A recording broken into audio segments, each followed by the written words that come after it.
Let's go for chapter 4.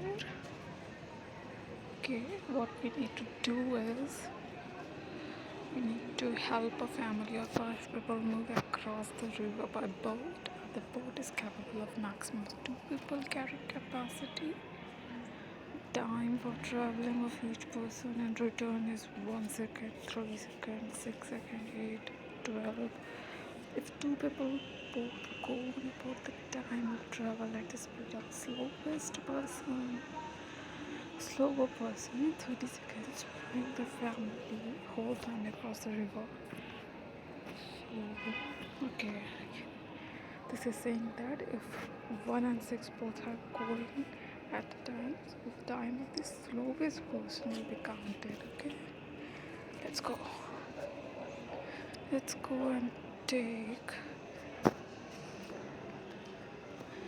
Okay, I took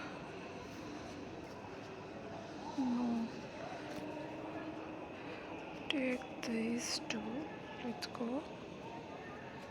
Drop this one. Let's go. Take this one.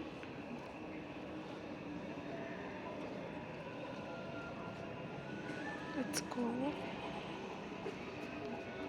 Drop this one. Let's go. Drop this one. Okay, let's go. Drop these two. Take 3 second person. Let's go. Let's take. Yes, we have done it.